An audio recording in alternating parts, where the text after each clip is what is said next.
Hello friends, welcome back to my YouTube channel Journey with Vijay Kumar Srivastav.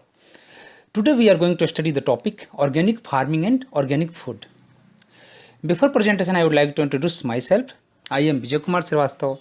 I have completed MSc Agriculture with a specialization in agronomy from GB Pant University of Agriculture and Technology Pantnagar, Uttaranchal in 1996.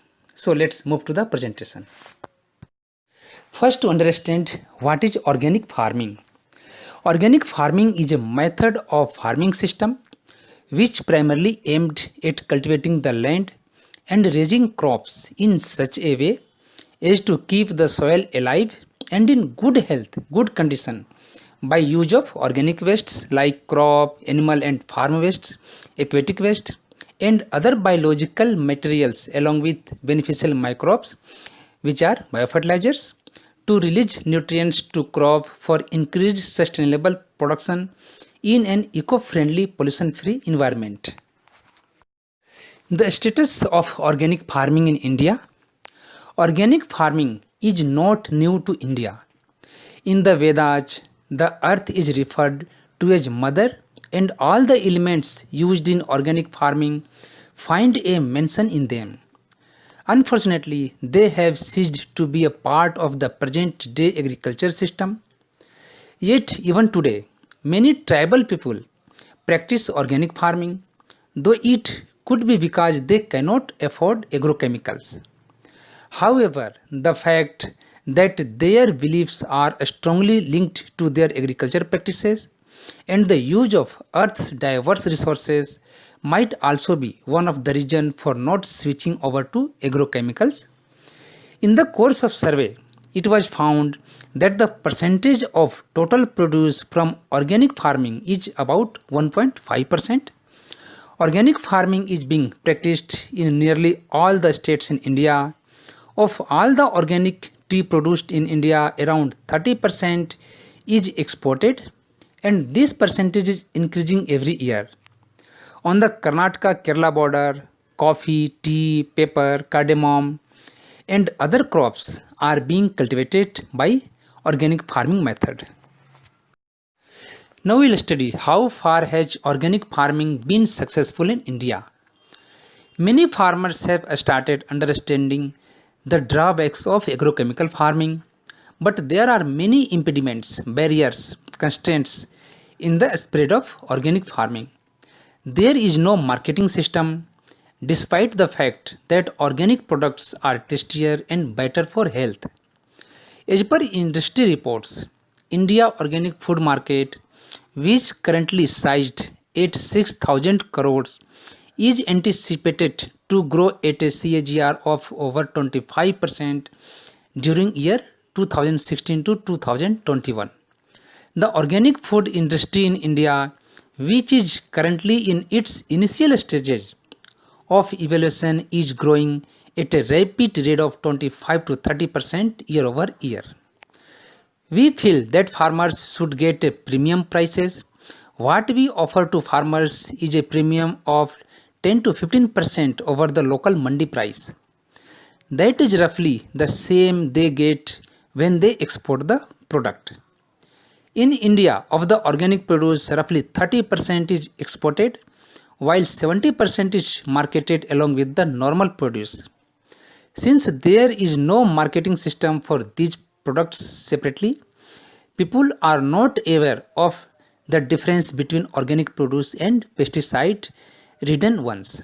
So we have to find the awareness about the organic food necessity, its quality and valuation. After that, we can increase the market of organic products. Now, adaptation of organic farming in India.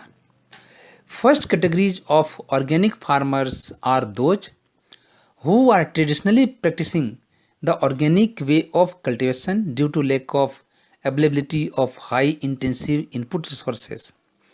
These farmers are following organic farming under compulsion as they are located in no input or low input use zones.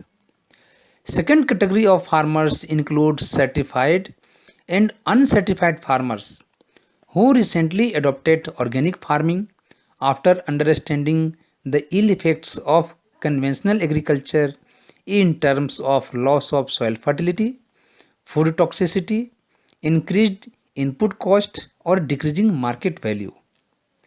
The third category of organic farmers include majority of certified farmers and enterprises which have emphasized on systematic adoption of organic cultivation in India to capture the emerging market opportunities and prices. The entire data available on organic agriculture today depends on the third category of commercial farmers and enterprises who are attracting most attention. The total area under organic farming in the country is around 27.7 lakh hectares till 2019, brought under chemicals free cultivation. This includes 10.97 lakh hectare already declared organic under the National Program for Organic Produce, 8.41 lakh hectare under conversion, 5.98 lakh hectare area under Paramparagat Krishi Vikas Yojana, and 0.639 lakh hectares area covered under Mission Organic Value Chain Development for Northeastern region.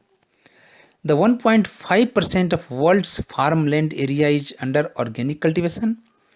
Till 2017, total area was 69.8 million hectares in the world under organic farming. Here we have shown the data of countries with the most area under organic agriculture in 2018. As per the chart, Australia topped the rank, having the 35.69 million hectares area under organic cultivation, followed by Argentina, China, Spain, Uruguay, France, United States of America, Italy, India, and Germany.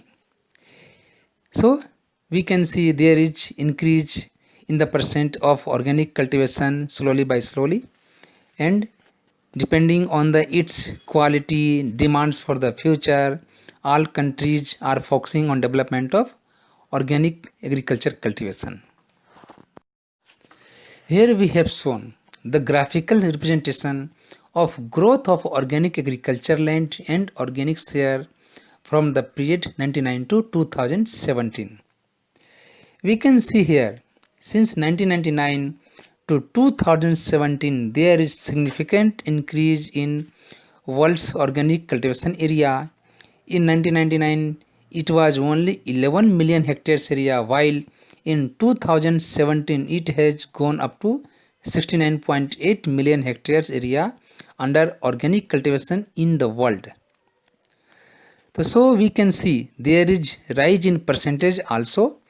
In beginning, it was ranging only 0.3% of total cultivable area under organic cultivation, but now slowly there is increasing trend, and now it has reached to approximate 1.4% area under organic cultivation on world basis. Now to study the key characteristics of organic farming.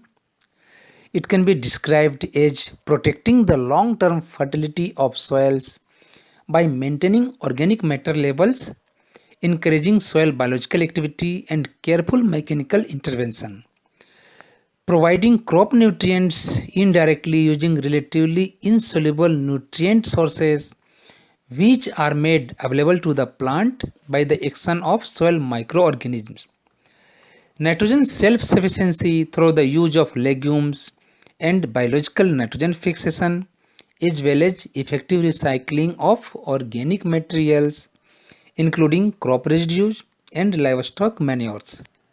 Other characteristics like weed, disease and pest control, relying primarily on crop rotations, natural predators, diversity, organic manuring, resistant varieties and limited, preferably minimal thermal, biological and chemical intervention.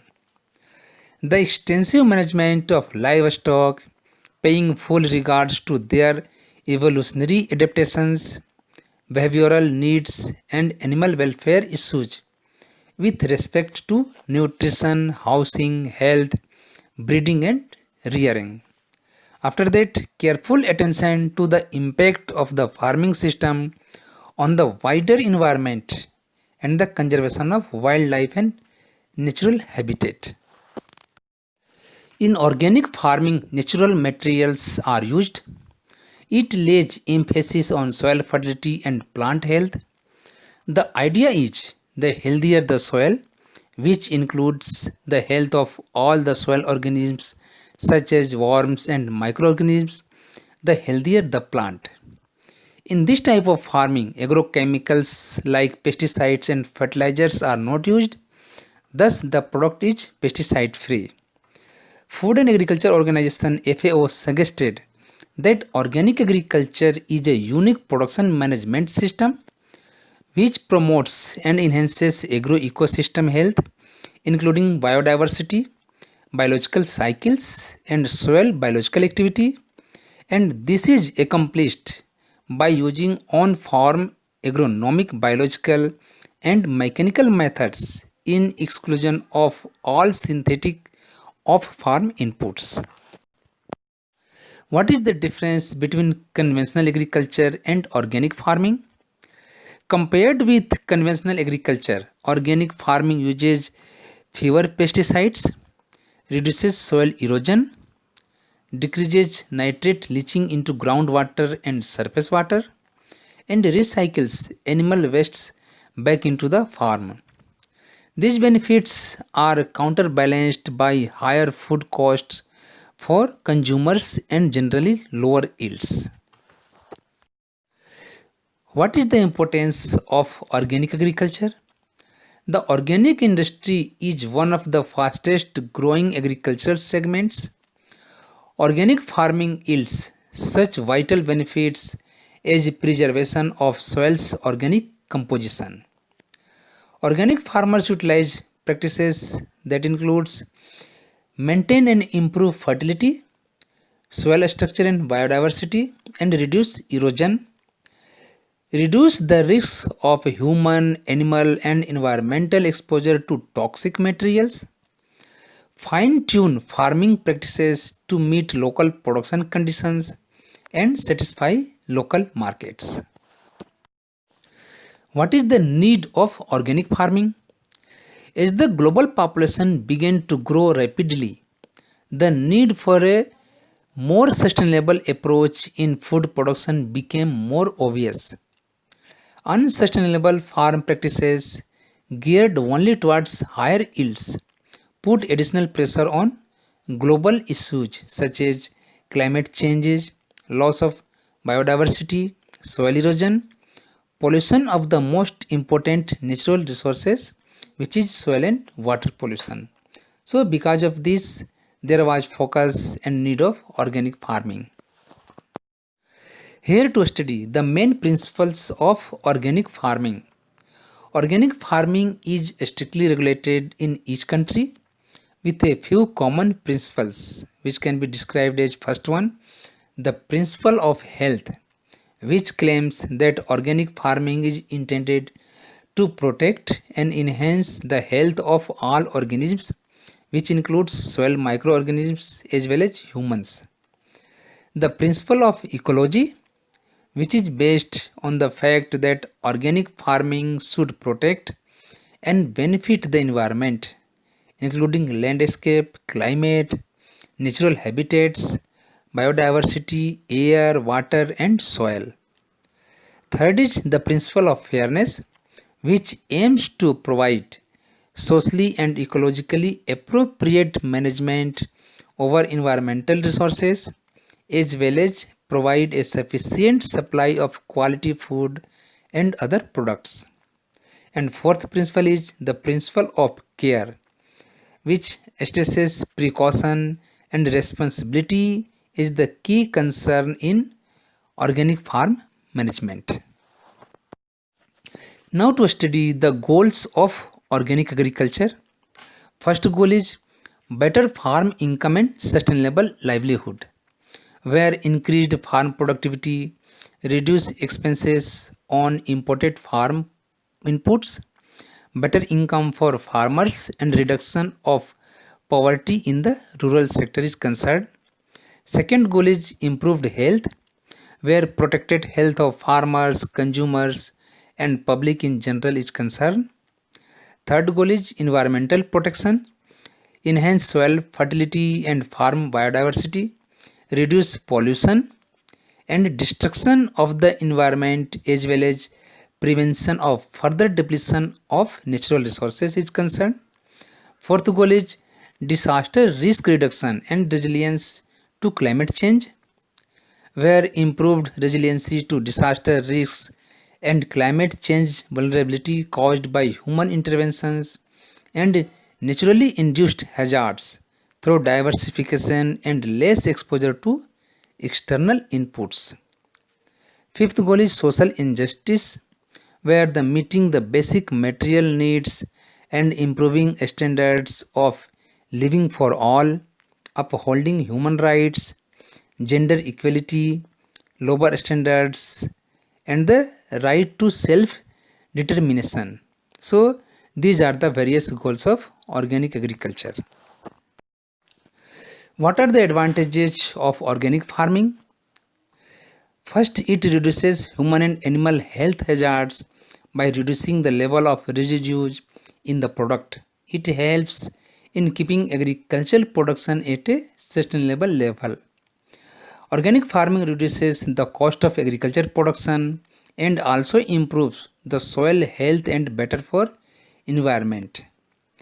Organic farming practices reduce pollution, vital benefits as preservation of soil organic composition, maintain and improve fertility, improve soil structure and biodiversity, reduce the risk of human, animal and environmental exposure to toxic materials, conserve water, reduce soil erosion, increase soil fertility, use less energy, and farming without pesticide is also better for nearby birds and animals as well as people who live close to farm. So these are the various advantages of organic farming.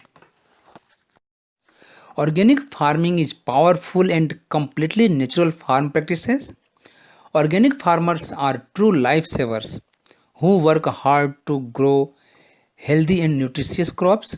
An additional responsibility for them is to maintain or enhance the most important of natural resources while protecting the environment for the future generations. Therefore, it's frequently wondered how organic farmers manage their crop production. The answer will usually depend on the laws and regulations of each country. However, some of the most popular organic farm management practices are crop rotation, which is used to maintain soil fertility and to improve crop protection from various pests; organic nutrient management, based on improvement of soil organic matter through manuring, composting, or mulching; growing cover crops, a beneficial practice for controlling insect pests and weeds, preventing soil erosion as well as improving the nutrient content in the soil. After that, preventing crop protection measures such as choosing resistant varieties, adaptation of planting or sowing and harvesting time, relying on natural predators as a biological pest protection measures, weeding as a non-chemical weed management practice, anaerobic soil disinfestation that eliminates or reduces soil-borne pests, proper space between the crops, mechanical soil cultivation, recycling materials, and relying on renewable resources. The components of organic farming are green leaf manures cultivation, usage, crop rotation, biological management, animal husbandry, biofertilizers, manures, and vermicomposts. To control pests, diseases, and weeds, careful planning and crop choices should be there, which can be done by the use of resistant crops, good cultivation practices, encouraging useful predators that eat pests, and increasing genetic diversity. So, these components to be included in organic farming. The first component is green manure, commonly called as cover crops, which is used to improve soil health by growing the plants in the same field and are cut, plowed into the soil just before flowering. Crop which can be grown as green manure are sun hemp, dhencha, susbenia, and other crops includes black gram, green gram, and cowpea, which also used their roots have high capacity of storing nitrogen. And there are different features of green manure crops, like they provide sufficient quantity of organic matter in terms help in development of good soil structure. Herbage also used in green manure by cutting it. Green manuring through Susbenia equulata is equivalent to 60 kg inorganic nitrogen per hectare. Incorporation of mung bean after picking pods results in saving of 60 kg inorganic nitrogen per hectare for the next rice crop. So there are various features of green manuring. Second component of organic farming is crop rotation. Crop rotation refers to the production of various crops on a specific land over time. Or we can say that crop rotation is a deliberate way to deal with choosing which crop to plant from one year to next. The objectives of crop rotation are to help maintain organic soil fertility and to avoid soil borne diseases and some soil dwelling bugs, for example, corn rootworms. The strategy behind this is that new crop you put in the field will be from another family. The thought behind this is to change what nutrients the crop utilizes and the pest is attracts, so the bugs never get used to one field since you are always showing signs of changing it. Regarding soil, each crop needs unique supplements. Changing the yield each year prevent diminishment in any of nutrient in your field. The benefits of crop rotation: it helps in disease control, erosion control, reduced commercial risks, improved biodiversity, improved soil fertility and structure, increased yield, weed control, increased soil organic matter and pest control. So crop rotation is one of the very important inputs to be incorporated to safeguard the soil and crops. The third component is biological management, which includes intercultivation, mixed cropping, mixed farming, etc. After that, fourth one is animal husbandry, where there is recycling of animal waste back into the farm. And fifth is organic manure, which includes farmyard manures, compost, vermicompost, poultry manures, press mud, sheep goat manure, and biogas slurry. Under manures, farmyard manure is a decomposed mixture of cattle dung and urine with straw and litter, which is used in bedding material and residue from fodder fed to cattle and agriculture wastes. This is the traditional manure and is mostly readily available to the farmers. Farmyard manure is rich in nutrients. A small portion of nitrogen is directly available to the plants, while a larger portion is made available as and when the farmyard manure decomposes. What is the compost? Compost, a mass of rotted organic matter made from agricultural waste, is called compost. Compost is organic matter that has been decomposed in a process called composting. It is made from farm wastes as sugarcane trash, paddy straw, weeds, stubble, bhusa, sewage, and sludges, etc. Farmyard manure and compost should be uniformly incorporated with soil. It should be applied 15 to 20 days before sowing or transplanting so that manure goes under ammonification and nitrification process. Allocation of unrecompensed manure should not be applied. Soil should have sufficient moisture at the time of application so that proper microbial activities takes place. Usual rate of application ranges between 2.5 tons per hectare for most of the crops. Farmyard manure is one of the component of integrated nutrient management as it is a cheap and easily available source of organic nutrients. Integrating farmyard manure with inorganic fertilizer, scientists are getting very response of the crop. Application of this source of organic improves physical, chemical and biological conditions of the soil. Farmyard manure is a valuable soil improver which enhances and restores a range of future properties of soil, increases soil fertility, adds humus and slow releasing nutrients to the soil. Now, sixth component of organic farming is vermicompost. Vermicompost is the product of the decomposition process using various species of worms, usually red wigglers, white worms, and other earthworms to create a mixture of decomposing vegetable or food waste, bedding materials, and vermicast to transform organic waste into a nutrient rich fertilizer and ensure high quality compost material that is added to soil to improve its quality. Vermicast is the end product of the breakdown of organic matter by earthworms. Earthworms manures are very popular as it increases level of nitrogen to 30 kg to 40 kg per acre per year. Its adaptability to every crop and high nutrition value makes it production among commercial subsidiary activity now, hence generating extra income to the enterprises. The next component of organic farming is biofertilizer.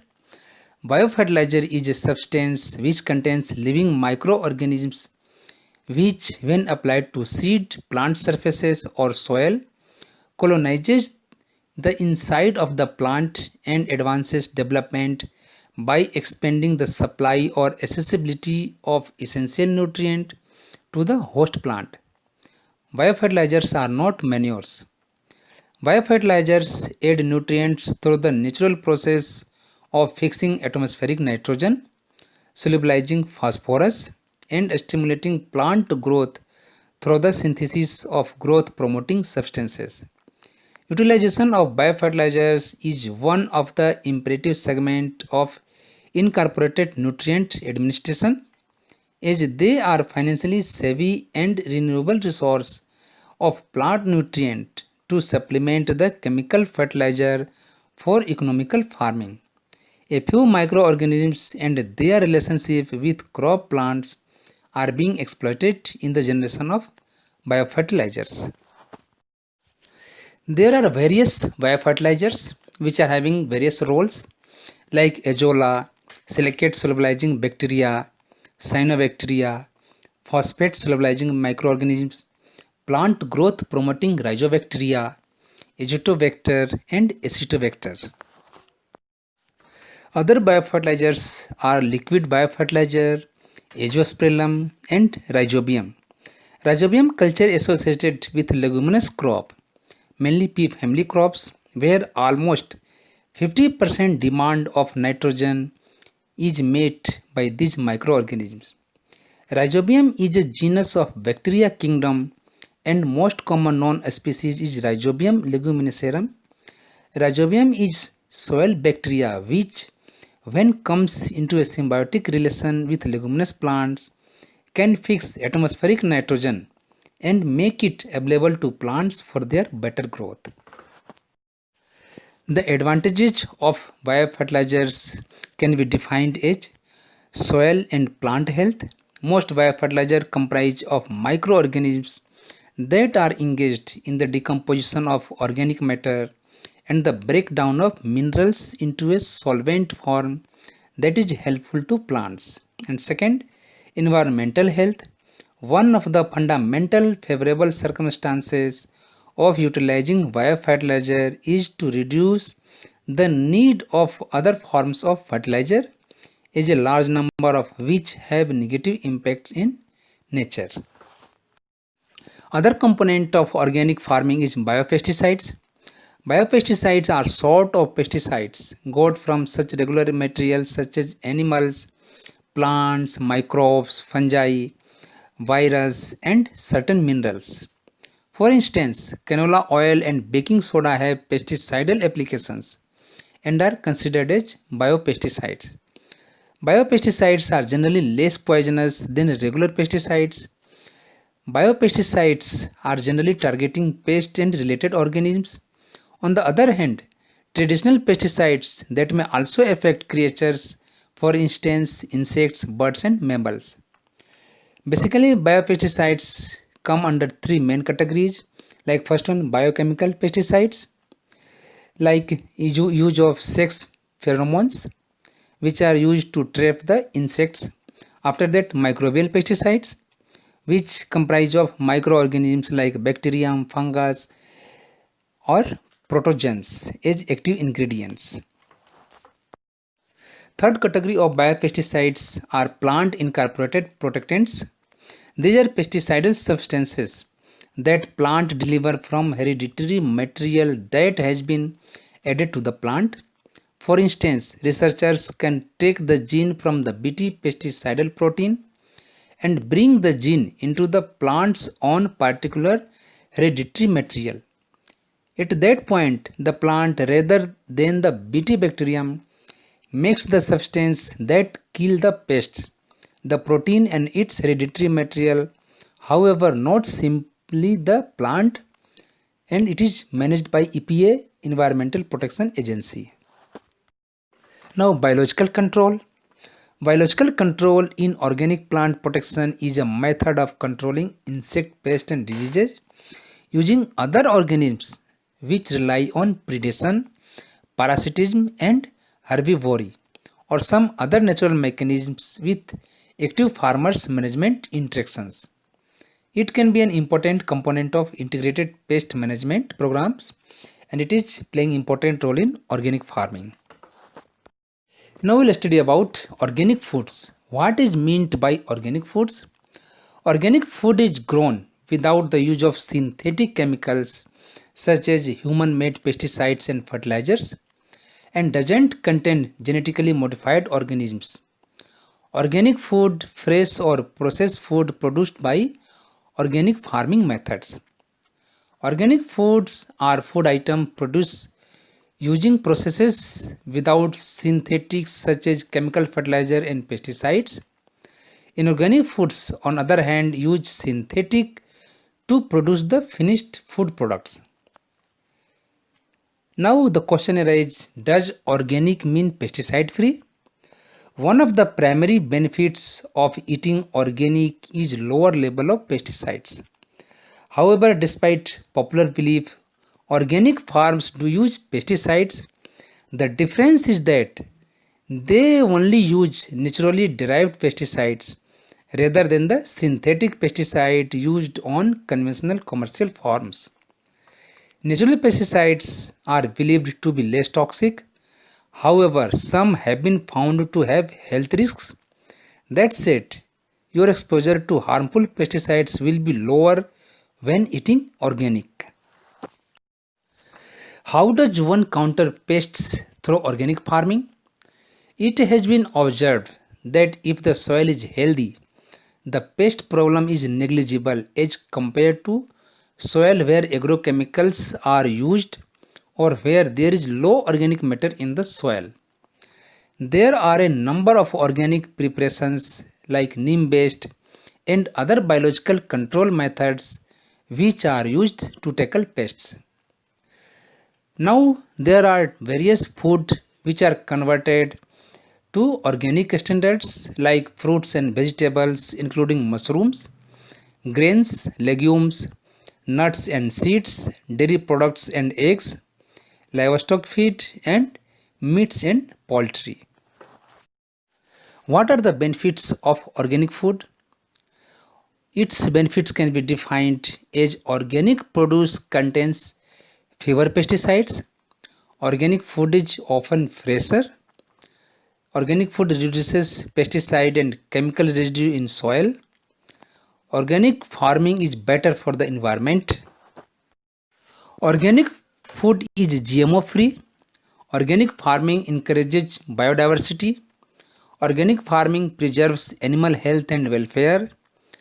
And organic farming is having more nutritional value compared to conventionally grown. Organically raised animals are not given antibiotics, growth hormones, or fed animal byproducts. Organic farming fights against global warming. Organic farming ensures water conservation and controls water pollution. And organic farming tastes better than non-organic food and improves immune system. So these are the some benefits of organic farming and organic foods. There are a lot of benefits of organic farming and organic foods, even though there are some disadvantages or some drawbacks of organic farming which we will discuss here. Organic food is more expensive because farmers do not get as much out of their lands as conventional farmers do. Organic products may cost up to 40% more. Production costs are higher because farmers need more workers. Marketing and distribution is not efficient because organic food is produced in smaller amounts, and food illnesses may happen more often. Organic farming cannot produce enough food that the world population needs to survive. This could lead to starvation in countries that produce enough food today. About 1 to 2% of the world's food is produced with organic methods. The market, however, is growing very quickly by about 20% a year. In Europe, Austria, there is 11% growth annually. Italy, it is having 9%, and the Czech Republic is 7%. So these are the countries in which organic food production as it is highest. There are some scope for the government which is needed to promote organic farming in India. Like first one, the government must improve the system of controls and enact regulations more efficiently. Farmers should be given some financially incentives to switch over to organic farming. The government must treat organic fertilizers and biopesticides at par with chemical ones. Policy-wise, if certain concessions or subsidies are given to the agrochemicals, then organic ones should be given the same. The existing 20 laboratories of the Indian Council of Agriculture Research ICAR should test agricultural produce for pesticide residue. The government should spread awareness about the favorable properties of organic farming and the potential health hazards from conventional farming. Besides, private companies must be urged to set up marketing system for organic produce. National Institute of Food and Agriculture is playing important role in developing organic agriculture in India, and its functioning is having the positive impact on development. NIFA programs advance the field of organic agriculture by increasing works that includes facilitating development of organic agriculture production, breeding and processing methods, evaluating potential economic benefits to producers and processors, exploring international trade opportunities for organically grown and processed products, determining desirable traits for organic commodities, identifying marketing and policy constraints on the expansion of organic agriculture, conducting on-farm research and development that emphasizes observation of experimentation with and innovation for working organic farms, developing new and improved seed varieties suited for organic agriculture, developing educational tools for agriculture professionals who advise producers on organic practices, and facilitating the transition from conventional to organic agriculture practices. So this presentation was all about importance of organic farming and organic foods. Now my presentation ends here. Thank you very much. Hope this will be very useful to all of you. I have given here my YouTube channel details, Journey with Vijay Kumar Srivastav. Having request, please visit the channel, subscribe it, and provide your kind and valuable feedback. Thank you.